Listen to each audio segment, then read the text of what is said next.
Hello प्यारे बच्चों, फिर से एक बार आप ही के टीचर आपके सर दिव्य सर फिर से एक बार हमारा फिजिक्स के लेक्चर में आपका स्वागत है। प्यारे प्यारे बच्चों, सब ठीक होंगे, सब मजे में होंगे। Chapter number 10 theory portion gets over. आप टेक्स्ट बुक के पीछे जो आपको शॉर्ट नोट दी है वो सब रीड कर लो, ताकि उसके अंदर फॉर्मूला भी दिया हुआ है और साथ में कुछ अलग से टॉपिक जो आपको थिंकिंग करने के लिए और जो आपको एमसीक्यू में हेल्प कर सके वो भी पीछे दिए। वो याद कर लेना, फॉर्मूला तो कंपलसरी बात बन जाती है, you must do it, right. Okay बच्चों, आज हमारे 2-3 इलस्ट्रेशंस जो बाकी वो कंप्लीट करके थोड़े बहुत एक्सरसाइज का काम भी यहां पर कर रहे हैं। सो नाउ एग्जांपल नंबर 10.8 करना है हमको, राइट। Example 10.8, right. ये एग्जाम्पल अभी हम लोग सॉल्व करेंगे। See it is on page number 378। क्या है? Discuss the intensity of transmitted light when polarised switch is rotated between the two crossed polaroids. इतना तो बोल दिया। सबसे पहले डायग्राम को समझना पड़ेगा, उसके बाद में कंडीशन और फाइनल क्या होता है वो अगर समझा जाए तो ये सम बहुत मतलब एकदम इजी वाला सम है अगर पहले आप समझ लो तो, राइट। दो क्रॉस पोलरॉइड है, दो क्रॉस पोलरॉइड की बात अगर मैं डायग्राम में बताऊं क्या है बच्चों, तो अगर मैं एक पोलरॉइड को ऐसे दिखाऊं, see this is the first polaroid, it's axis is pass axis और optical axis is this one. Then the second Polaroid I must be placed in this way. दूसरा Polaroid ऐसे रखना पड़ेगा और यही जो लाइन है वही उसकी ऑप्टिकल एक्सिस बन जाएगी। See the angle between these two. So here this is called P1 and this is called P2. बस लिख दो इसके लिए 2 sentences. So here the angle between the optical axis angle और pass axis angle between the P1 and P3, इसका नाम 3 देंगे। क्यों? इसके बीच में और एक पोलरॉइड को रखना पड़ेगा, अंदर कंडीशन दी है इसीलिए। Now so as per the given condition, as per the given condition, angle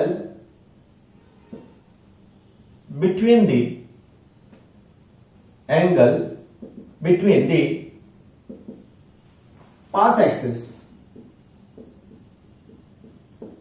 of P1 and P3 is pi by 2। Clear? ये कंडीशन क्लियर कट आपको दे दी है। अभी इसके अंदर दूसरा एक पोलरॉइड मुझे इंसर्ट करना है यहां और इसको रोटेट करवाना है लाइक दिस, राइट। तो अभी ये दूसरा वाला पोलरॉइड भी कैसा है पता है? सेम टाइप ऑफ पोलरॉइड, तीनों के तीन same type. So now if I rotate the third polaroid, that means here it is the number 2 polaroid by this way, then this is the pass axis. So it's make some angle, इसके साथ में यहां पर angle बनने वाला है और वो एंगल हमारे लिए इंपॉर्टेंट बनेगा। बच्चा बड़ी ये देखो, यहां से ऐसी सबसे पहले अनपोलराइज्ड लाइट इंसिडेंट करवाएंगे। भले उन लोगों ने बोला है या ना बोला है वो हमारा क्वेश्चन नहीं है। Unpolarised light is incident here.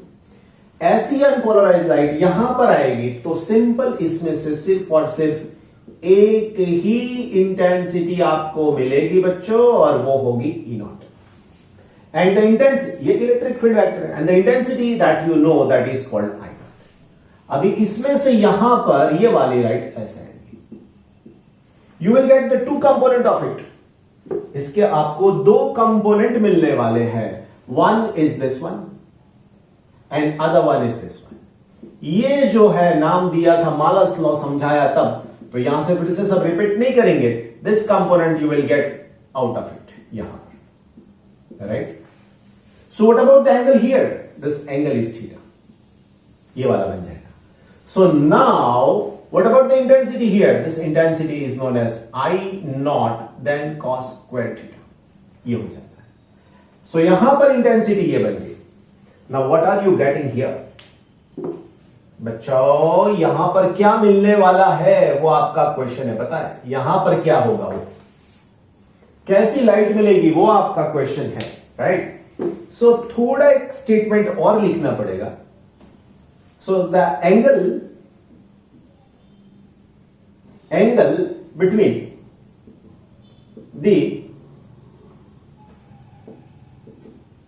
the optical axis, between the path axis of P1 and P2 is theta।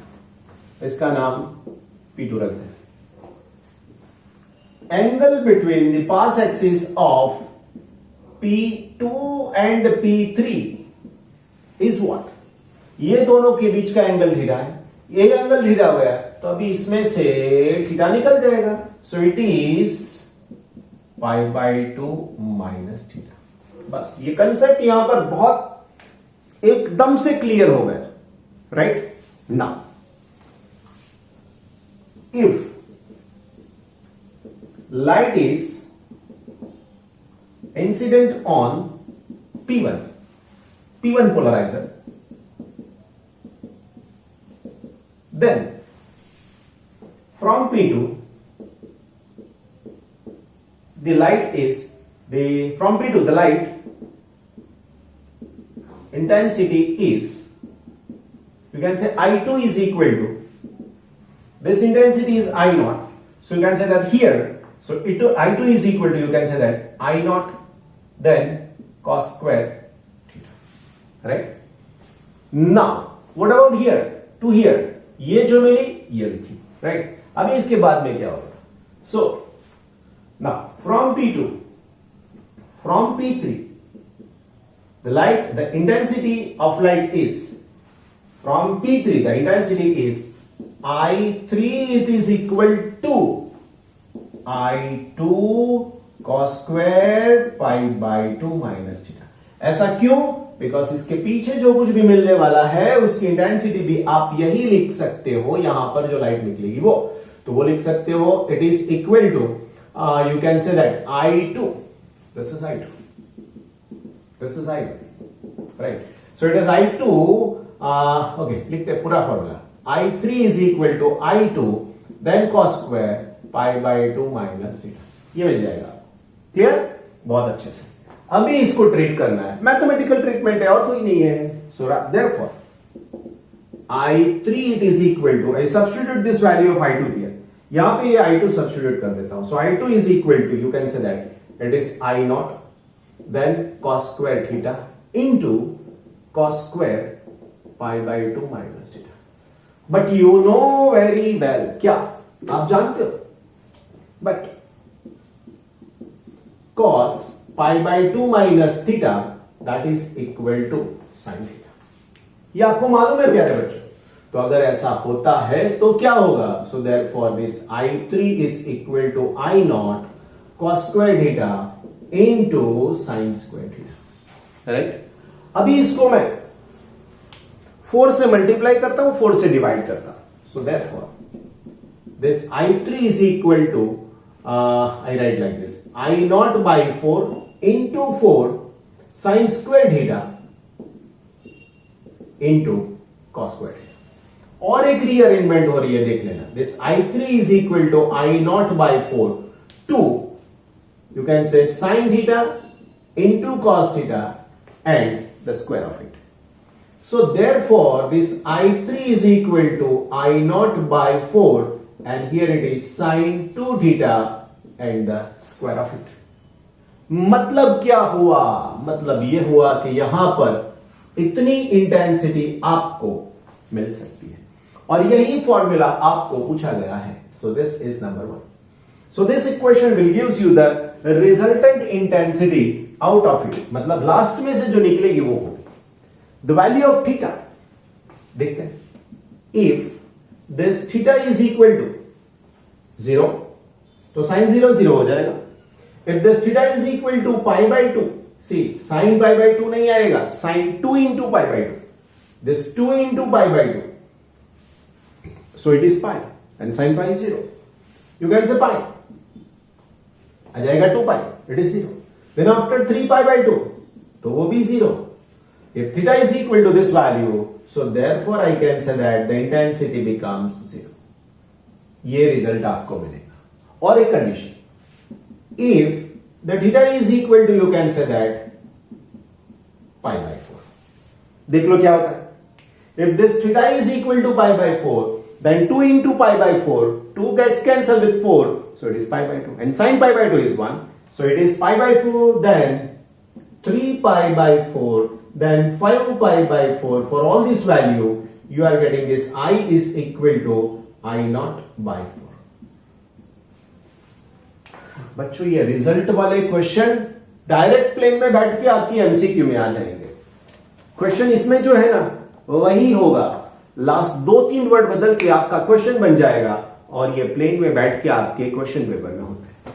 Even NEET में पूछे गए ऐसे questions. So be careful in this one. What about the intensity after this, if the angle is this one और this one, तो आप क्या पूरा याद करोगे इसको? नहीं, नॉट एट ऑल. ये आपका फाइनल रिजल्ट बन गया. बच्चे इसके सामने देखते ही नहीं है, ऐसी फॉर्मूला याद ही नहीं करते, डायरेक्ट एमसीक्यू एमसीक्यू एमसीक्यू करते. बच्चों एमसीक्यू कुछ है ही नहीं अलग. ये जो बुक है ना उसमें से देख लेना JEE नीट, उसमें से ही 70% एमसीक्यू मिलते हैं. अगर ये 70% की आपने मेहनत कर ली तो बाकी के लिए तो आप ट्राई करो, हो सकता है. लेकिन आप ये नहीं करोगे तो आगे ऐसे वाले क्वेश्चंस के आंसर नहीं आएंगे फिर. So please take care of it, right. मेरे प्यारे बच्चों, next 10.9 number. Okay, last sum from the illustration. Example number 10.9. Unpolarized light is incident on a plain glass surface. Glass clear बोल दिया, glass surface. What should be the angle of incidence so that the reflected and refracted rays are perpendicular to each other? कौन सी condition है? Brewster's law की. ये जो condition है वो कौन सी है? ब्रूस्टर्स लॉ की. मैं ये डायग्राम ड्रॉ कर रहा हूं, आपको जरूरत नहीं है कि आप वही ड्रॉ करो सम के लिए, right. So see, the refractive index of this medium is mu. This is the unpolarized light which is incident here. This is the reflected ray. This angle is such that these two rays must be perpendicular to each other. तो ये हो जाएगा R. ये 90 बनना चाहिए, वो condition हमको बोल दी है. ये 90 बनता है तो ये वाला अनपोलराइज्ड लाइट जो है वो यहां पे डॉट के फॉर्म में, मतलब पोलराइज्ड रे के फॉर्म में आपको मिलेगा. और यहां पर आपको पता है वैसे यहां पर सेमी, मतलब पोलराइज्ड एंड पोलराइज्ड मिक्स मिलेगा. This angle is called the Brewster's angle and this one is also. अंदर आपको एक बात नहीं बोली गई है. कौन सी वाली बात? यू नो, तो बात यह है कि ग्लास का रिफ्रैक्टिव इंडेक्स नहीं दिया है. So you can say for glass क्या होता है? For the glass this mu is equal to 1.5, right. Now here angle between the reflected and refracted ray is 90 degree. Therefore, this IB plus 90 plus R, it is equal to 180. So therefore, this IB plus R, it is equal to 90. जरूरत नहीं है ये, right? Now, according to Brewster's law,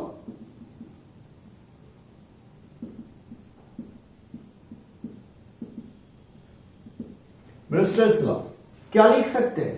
So we can say that 10 IB it is equal to mu. That's it. And you know mu is equal to 1.5. सबसे बड़ी बात 1.5 आपको नहीं दिया है वो है, right? So therefore this IB it is equal to 10 inverse 1.5. Fine. So therefore this IB it is equal to the angle that you want. बस बच्चों ये एंगल आपको मिलने वाला है और ये एंगल की वैल्यू, ओके चलो मैं बुक में दिया है तो मैं लिख देता हूं, बाकी आपको सॉल्व करना पड़ता है भाई. It is 57 degree. आप याद भी रख सकते हो कि ग्लास के लिए angle of incidence Bristol angle क्या बनेगा 57, तो रिफ्लेक्टेड एंगल भी क्या बनेगा 57, राइट। तो इसके लिए रिफ्रैक्शन एंगल क्या होगा, तो आप यही फॉर्मूला से भी कैलकुलेट कर सकते हो। यहां पे लिख दो 57, यहां पे 90 है, दोनों को उठा के इस तरफ ले जाओ तो आप आर भी फाइंड आउट कर सकते हो। Extra value you can also find out this r, so you can say that r is equal to 180 minus 90 minus IB। कर डालो ये आर का आंसर। एक और चीज कैलकुलेट कर लोगे, कोई नुकसान नहीं होगा, फायदा ही फायदा, और वो भी आपका, राइट। बच्चों हमने ऑलरेडी एक्सरसाइज में थोड़े बहुत सम्स किए हुए हैं ना, यस यू नो कहां तक किए हुए, यस मैंने नंबर डाल दिया, 10.6 तक खत्म किया, 10.7 कर रहे हैं। क्या पूछा है, in double slit experiment, double slit का मतलब Young's experiment, in double slit experiment the angular width of the fringe is found to be 0.2 degree. So angular width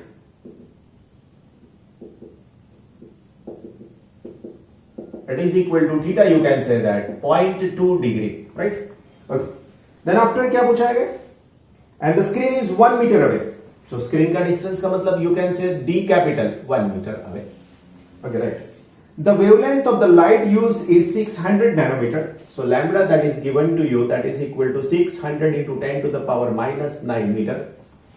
Okay, what will be the angular width of the fringe if the entire experiment apparatus is immersed in water? So this angular width in, you can say that in air, right? Now in water, angular width, you can say theta dash, and we have to find out the question. Okay, then after, see, take refractive index of the water that is equal to 4/3. So यहां पर mu जो है वो दिया है 4/3. Clear? Now, how can I find out the answer? कैसे मिलेगा मुझे आंसर? See, सबसे पहले मुझे angular width का फॉर्मूला लिखना है. So what is the angular width? Angular width of the fringe, you can say that theta. This theta is equal to, you know, it is arc upon radius, right? Radius. What is arc and what is radius in our case? So this angular width, it is equal to, now you can say that arc is nothing but it is linear width of the fringe, linear width of the fringe divided by the distance from the slit to screen, right? So this is nothing but beta upon d. Clear? So now what can I write? Theta is equal to beta divided by d, give it number 1. Substitute or put this beta is equal to lambda d upon d in 1. Therefore this theta is equal to, you can say that beta का value lambda d upon this d into d, it get cancelled, so this theta is equal to lambda by d. ये formula already हम लोग obtain कर चुके हैं theory के अंदर, फिर भी मैंने आपको बता दिया, कोई बात नहीं, right. Now what happen in the case of, what happened in the case of air? This is the air medium. So you can say for air medium. For air. Now, if complete apparatus is immersed in water, so in water, this theta dash is equal to lambda dash divided by d, right? But this lambda dash is equal to, you can say by this way, but you can say n or refractive index, refractive index n is equal to lambda divided by lambda dash. I need lambda dash, so this lambda dash is equal to lambda by n. I substituted this one here, so therefore my dear bachcha party, this theta dash is equal to, you can say that lambda upon n into d. So now you can separate by this way lambda upon d by using 2. मैं यहां पे theta लिख सकता हूं, so by using 2 we can theta is equal to theta dash is equal to theta by n. That's it. So therefore this theta dash is equal to theta value, that is 0.2 degree. And प्यारे बच्चों, जिसका नाम मैंने mu रखा है उसको मैंने n लिया है, तो कोई बात नहीं है. So divide by 4/3, right. So ये 3 ऊपर जाएगा ना, सो यहां पर हो सकता है 3 इंटू 0.2 डिवाइडेड बाय 4. अभी आपको आंसर लिखना तो आता ही है, लिख दीजिए, और ये होगा डिग्री में, राइट. तो आपका आंसर भी डिग्री में आएगा. कैलकुलेशन आपको करना है, right. Take a photo, click करके स्क्रीनशॉट ले लो, आप अच्छे से लिख सकते हो. Clear? Very good. My dear बच्चा बर्थडे 10.8. ओके, एक ही लाइन का क्वेश्चन है, बहुत अच्छा होगा शायद, है ना, इजी भी होगा. लाइन ही छोटी है, कई बार एक लाइन का क्वेश्चन 2-3 पेज वाला भी बन जाता है ना, तो ध्यान रखना है. What is the Brewster angle for air to glass transition? Refractive index of glass is 1.5. यार ऐसा क्वेश्चन नहीं पूछना चाहिए. क्यों बच्चों? ऑलरेडी हम लोगों ने जो लास्ट इलस्ट्रेशन है वो यही किया हुआ है यार, तो क्यों एक का एक बात रिपीट. लेकिन फॉर्मेट अलग है, तो वहां पे रख देते तो अच्छा होता. कोई बात नहीं, चलो हमारे पास है तो हमको सॉल्व करना है. सुना, what is the Brewster angle? Okay, so what can I say? According to Brewster's law,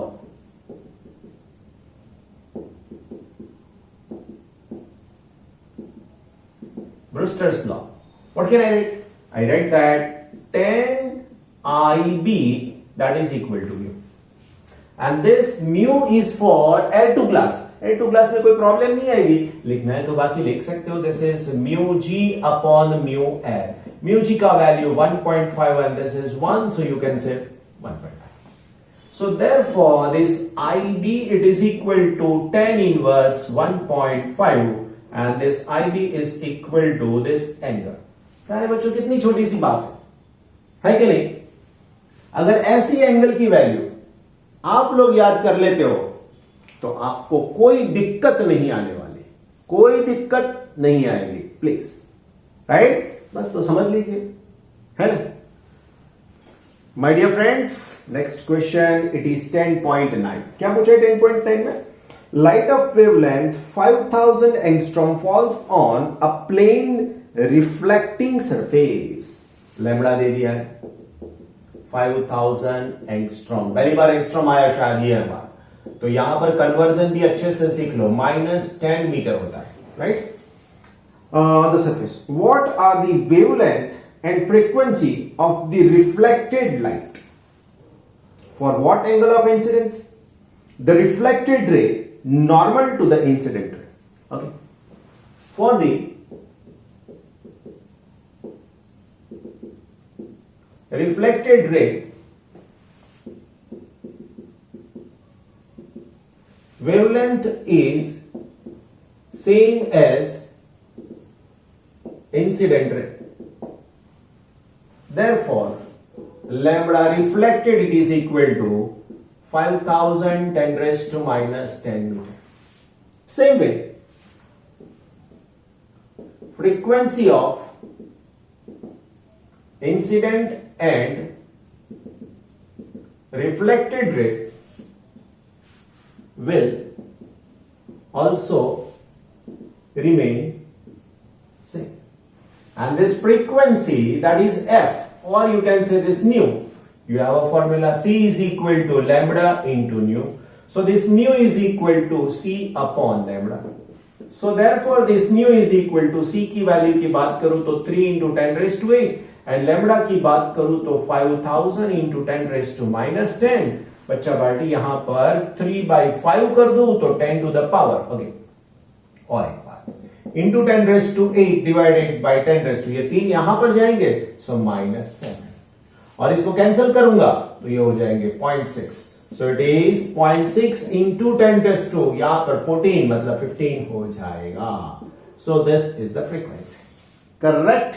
now और एक बात पूछी गई है हमको. कौन सी वाली बात पूछी देखते हैं. For what angle of incidence the reflected ray and the incident ray becomes normal? समझाओ.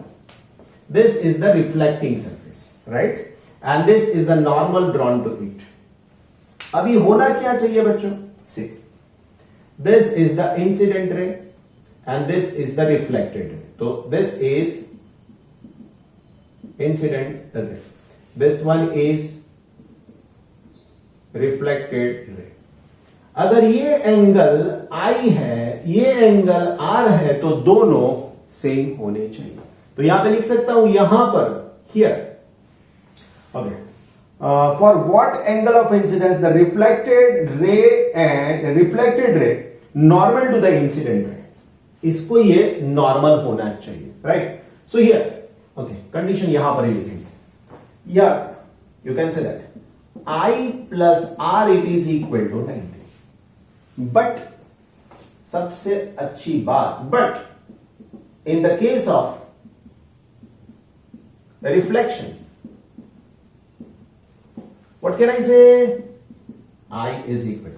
अगर ये क्लिक नहीं हुआ तो ये आंसर अधूरा रह जाएगा. So here therefore it is I plus I that is equal to 90. 2I it is equal to 90. So therefore this I is equal to 45 degree. That's it. एकदम से क्लियर कट बात हो गई आपके पास. कोई प्रॉब्लम नहीं है अभी आपको कि ये आंसर कैसे है, right? So for this angle the incident and the reflected ray must be normal to each other. Clear? Fine. और एक छोटू सा एग्जांपल है ना? नेक्स्ट क्वेश्चन मेरे प्यारे प्यारे बच्चों, 10.10. Estimate the distance for which the ray optics is good approximation for the aperture. Aperture मतलब the width of the slit, that you can say A. This A is equal to 4 millimeter. बच्चों 4 millimeter को 4 into 10 to the power minus 3 meter करना पड़ेगा, है ना? Then and wavelength is 400 nanometer. So lambda it is equal to 400 10 to the power minus 9 meter. हमारे पास condition है कौन सी वाली? Up to which extent you can apply the ray optics, and this condition is known as the Fresnel distance. Okay, so Fresnel distance का formula क्या है? So the ZF is equal to, you can say d square upon lambda. अभी d लिखो या a लिखो कोई फर्क नहीं पड़ने वाला. So you can say that a square upon this lambda. So this ZF is equal to a का स्क्वायर मतलब 16 into 10 to the power minus 6 divide by ये वाला. चलो मैं इसको ऐसे लिख देता हूं ताकि इजी हो जाए. यहां से दो गए, so it is -7 metre, right? So it is 4 into 10 to the power -7. तो बच्चों ये हो जाएगा 4 ऊपर जाएगा, so 4 into 10 to the power 1. So therefore this ZF is equal to 40 metre. 40 metre distance तक आप इसको रे ऑप्टिक्स अप्लाई कर सकते हो. एक सेंटेंस नीचे लिख दो, up to 40 metre distance you can apply the approximate value और अप्रोक्सीमेटली रे ऑप्टिक्स. मतलब ये रे सीधा 40 मीटर तक जा सकता है अगर इतनी छोटी सी विड्थ में से अगर वो पास होता है. क्लियर? फाइन. सो बच्चों यहां तक रखते हैं हमारे ये लेक्चर के अंदर. काम किया, आपने भी किया, अच्छे से यहां तक देखा, so thank you so much. फिर से एक बार, अच्छे से यहां तक लेक्चर देखा, thank you so much to you. काम आपका ही होने वाला है, लेकिन फिर भी मैं थैंक्स बोलता हूं क्योंकि पढ़ना है ना, सबको थोड़ा बहुत तकलीफ वाला लगता है. पढ़ना हर एक बच्चे को थोड़ा बहुत तकलीफ वाला लगता है, लेकिन बच्चों ये कंडीशन में यही मेथड आपको हेल्पफुल होने वाली है. पढ़ते रहिए, अकॉर्डिंग टू दैट काम करते रहिए, क्योंकि एग्जाम तो होनी ही है और रिजल्ट के हिसाब से ही आपको एडमिशन मिलने वाले हैं. अगर आपकी ड्रीम बहुत हाई फाई है तो आपकी मेहनत, आपका वर्क और उसमें भी स्मार्ट वर्क भी हाई फाई होना चाहिए, right? Okay, take care, thank you so much.